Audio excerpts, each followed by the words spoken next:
Hi friends! It's Sarah, also known as Quasi Thoughts. It's been a while since I got on and did a video, and a lot of that has to do with just planner confusion and not really knowing what the heck I was doing in the planner world. And part of it is also because I've kind of had a bit of a reevaluation of my priorities in life, and I've been slowing down my accumulation of planner things in favor of some spending on other priorities, basically, including saving and so forth. And nothing bad, all good things, but there's not been as much to talk about from the standpoint of a planner hobby or feeding the FOMO anymore. To that end, I did want to talk about this Janet Leather brown standard size Nomad. I don't know all the names by memory, but I did want to talk about it because I have come to the decision that this is one of my favorite configurations that I've come up with so far. So and just a word about Janet Leather brown. You know, it does mark up incredibly easily, so it tells your story similar to the way undyed will, but I find undyed, this is kind of like an undyed color. This is an undyed leather. It's not Giuliol or VDS leather. This is also an undyed planner from Amazon Japan. And, you know, this color just looks a little raw to me, like raw dough, whereas I much prefer the patina when it gets into this brown, these darker brown shades, and I really just love where this started. And so even though I haven't been babying it or really being nice to it at all, I'm very much looking forward to it patinaing to this darker spot color that it's coming up with, and I think it will.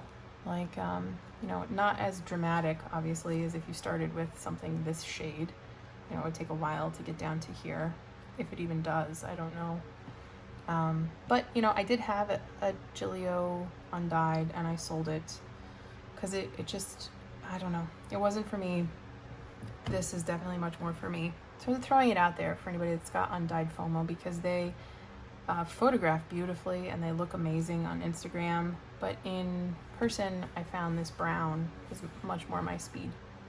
Okay, so that little disclaimer said, I did want to talk about the modifications that I did to this. So this is, I think it's called the Standard Nomad. It's not the Ink Imperfections one. So what I did is I had the corners squared, right? And I did not want all the card slots back here, because I find that I either don't use them, or when I do use them, it makes the book all wobbly because of the cards stacking up on top of each other. So I went with the special version, or I think it's the special Nomad. And then it comes with a secretarial pocket in the back here.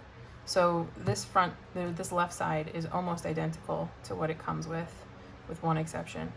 This back one should be a secretarial flap, and on that secretarial flap, it should have a slip pocket and then this pocket. So I just had Petra move that slip pocket that would be on the right side over to the left side. So this is a big change in that there's an outward facing or left facing slip pocket on the left side. Then I put a back pocket in, and this is an A5 clasp. So it's like 2 steps up from what should be here. I think the standard normally gets a clasp that's smaller than the A4. Sorry, the A5. I said that wrong. So there's the standard, then there's the A5, and then this is the A4 clasp. So this is even bigger than the A5 clasp that normally comes with it. It is a chunky clasp, and I love it. I do want to just point out, and hopefully you can see here, that, you know, it is getting the dot on the Janet Leather brown. So if you don't like dots, even with the padding that VDS puts in here and the stability, like there's a stabilizing structure or something on just this section of the clasp, it does get a dot because of how I push it to close, just like this, right? And it's getting a little extra wear right at the tip because that's where I'm opening it. Just a word about VanderSpeck clasps. I love how floppy they are. I mean, I feel like floppy clasps are my jam. I prefer them to pretty much to the Giuliol clasp. So this is a royal blue B6 apunto that I did use. Like you can see the dot that developed on it. I probably used this for about 6 to 8 months every day. And even with that level of use, this clasp still wants to sit up on my life versus this one, which doesn't. And I love this floppiness. I mean, I've had this for maybe a month. I think with continued use and breaking in, it would be even more floppy. So that is that. So why did I want this? I mentioned square corners too, I think, hopefully. Why did I want this slip pocket on the outside? Well, I do happen to, like, of all the Giuliol configurations, the apunto configuration is my favorite. And I love this outward facing slip pocket that they do, right? I really don't care for zippers in my planners at all, but I like this feature for 2 reasons. One, it lets you add a pin loop really easily. So you just put some decorative paper in there and an attachable pin loop of some kind, and you know, you can add a pin loop really easily if you want a pin loop, so that you can fit, you know, varying sized pens and things in there. Because I do think like a TWSBI isn't gonna fit. It will fit, but it's not super easy to do. It's also not gonna fit well when this book is in there, because the book comes almost all the way up to the edge, right? So you can add a big fat pin loop on this side. The other thing that I bought it to do is to, I knew I was probably gonna slip in like a companion calendar of some kind. And this is kind of like a mega calendar that is standing as a kind of mock-up demo of what I'm thinking of for 2021. But I could also slip it in this way. And I did have to trim down this back cover to make it fit, because the pocket doesn't go all the way in, right? But it does fit in. And I did pull the strings out because I don't plan on using it as a TN, but I like having the rivets here because it lets me add charms to my apuntos really easily, and I might use it as a TN in the future with my planner confusion and all. So I will say I didn't have this heightened, and this is a Taroko Shop A5 that I just cut down to standard, so I didn't trim anything off the top, and it fits in very snugly. If you do want to use a cover on cover, like I definitely love the Lauren Phelps vinyl covers, that won't fit unless you heighten it maybe 5 mils, probably fine, sufficient. It maybe just a little bit more than that to be safe. I don't actually know. So this closes up nicely. It has a good thick feel in the spine. I can clip a pin on here and it will close still. You know, if this book got much thicker, I'm not sure the strap would hold. It's already kind of starting to lift up a little bit, so maybe lengthen out the strap a little bit. That's one possibility, but why am I doing this? So let's go to just a month in general and open this up. This is why. It lets me see my work week and have my notes open here. And then depending on what I choose for my dailies, it lets me have my work week and my months open here, or my daily notes open here. And then the other thing that I have found is this is one of those little legal pads, or it was, that I then trimmed. I think I trimmed like between 1/2 and 3/4 of an inch off of each side. It varied a little bit, but I trimmed it so that it would fit in the standard size, basically. I don't think I had to trim anything off the bottom. It starts out actually pretty good for a an A5. You might have to make it just a little bit. Oh, maybe I'm thinking of B6. I don't know, but I really like these pads for note paper. And I had it on just, this is another standard size little folder cover that I had. I put a clear pocket on it, and then I could slide this in here and slide it in this way, and then it made a like little notepad holder, right?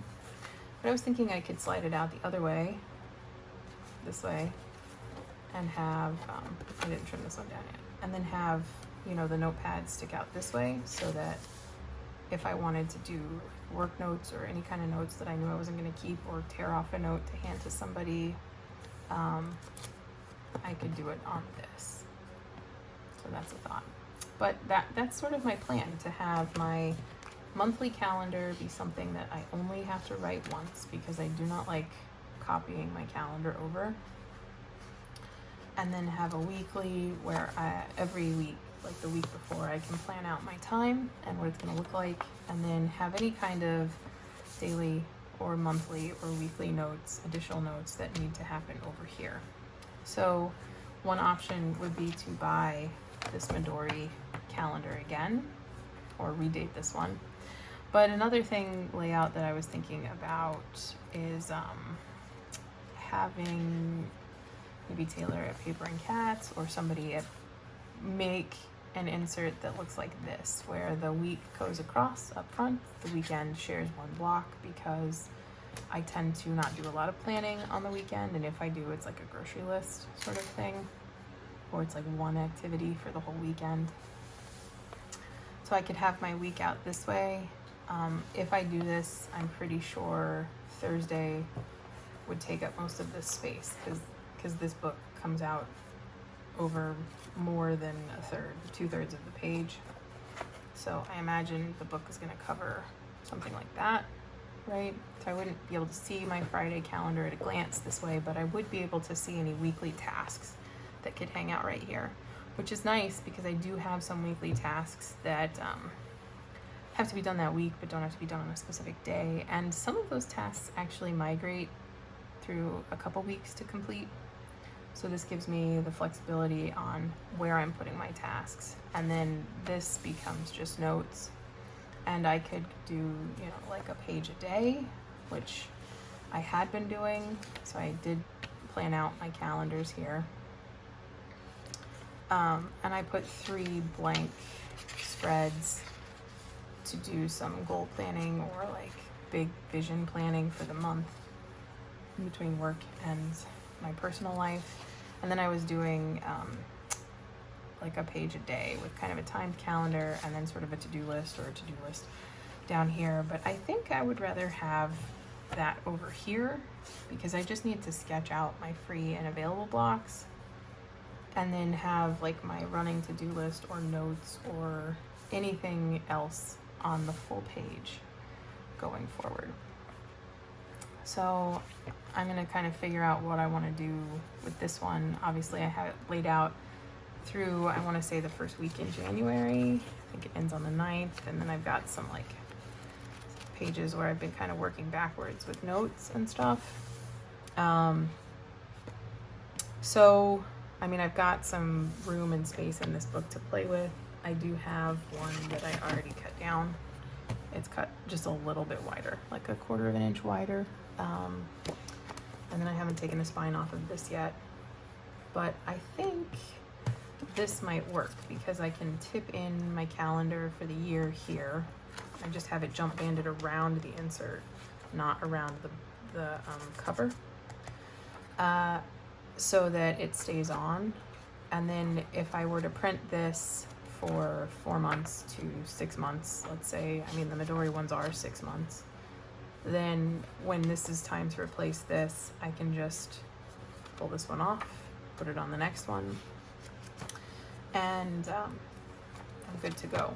So that's kind of where I'm at. Hopefully you found this helpful. I do find having dated things useful, because I like to be able to refer into the future and leave reminders of tasks or follow-up that need to happen at a certain time that I tend to lose if I'm putting them on daily pages. So, and part of that is I'm not the best at doing reviews, and I love the idea of weekly, monthly reviews, but in practice, I don't find I'm doing them. Whereas if I have like a running to-do list, or I have a list of weekly tasks, and then I'm reflecting on my notes compared to the weekly tasks, or I can go ahead in the moment and say, ooh, I have this thing and I need to do it, you know, like, so today is right here in November, right? If I am working this week and I'm like, okay, I know that the week of the 14th, I'm gonna need to do this sort of thing, I can go ahead and peg that for this particular week or a particular day without having to have a whole book dedicated and predated that I might not keep up with, or I might have planner confusion and want to move out of. And this way, you know, I'm just committed to this, right? Not all of this. So hopefully you found that helpful. If you have any questions, please let me know, and I'll talk to you later.